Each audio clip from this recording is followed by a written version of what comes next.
बहुत समय पहले एक हरे भरे और शांत जंगल था, जिसमें एक विशाल हाथी, एक ताकतवर भालू, एक तेज तर्रार खरगोश और एक बुद्धिमान कौआ रहते थे। चारों जानवर आपस में अच्छे दोस्त तो थे, लेकिन उनमें से हर कोई यह मानता था कि वही सबसे योग्य और सबसे श्रेष्ठ है। एक दिन जब वे सब नदी के किनारे आराम कर रहे थे, तो चर्चा छिड़ गई कि जंगल का असली नेता कौन होना चाहिए।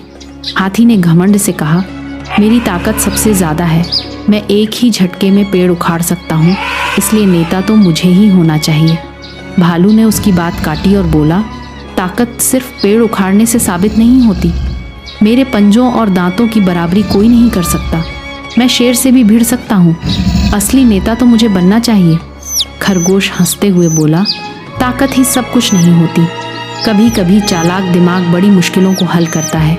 अगर बुद्धि ना हो तो ताकत बेकार है, इसलिए सबसे योग्य मैं हूँ। तभी पास बैठे कोए ने अपनी तेज आवाज़ में कहा, तुम सब अपनी अपनी खूबियाँ गिनाते हो, लेकिन असली नेता वही होता है जो दूर तक देख सके और सबके भले के लिए सोच सके। ऊंचाई से देखने और बुद्धिमानी से निर्णय लेने की क्षमता मुझ में है। चारों की बहस लंबी चलती रही। हर कोई खुद को सबसे ऊपर साबित करने में लगा था और किसी की बात कोई मानने को तैयार नहीं था।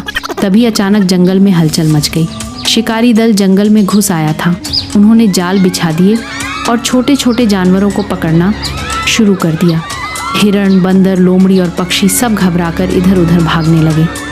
चारों दोस्त भी यह सब देखकर हैरान रह गए। अब असली चुनौती उनके सामने थी। खरगोश ने आइडिया दिया कि चलो सब मिलकर शिकारी को जंगल से निकालते हैं। हाथी ने शिकारी के सारे जाल तोड़ दिए और दूसरी तरफ भालू ने शिकारी को दहाड़ते हुए डरा दिया और कौवा भी ऊपर से शिकारी पर पत्थर फेंका, जिससे शिकारी बहुत परेशान हो गए और जंगल से भाग गए। वे खुश थे कि उनकी वजह से जंगल फिर से सुरक्षित हो गया। हाथी ने गहरी सांस लेते हुए कहा, आज मुझे समझ आया कि सिर्फ ताकत से कुछ नहीं होता। भालू बोला, हाँ, अकेली ताकत शिकारी को नहीं हरा पाई। खरगोश मुस्कुराया और बोला, योजना और चालाकी भी जरूरी है। कौआ ने अंत में कहा, और असली जीत तभी मिलती है जब सब मिलकर काम करें।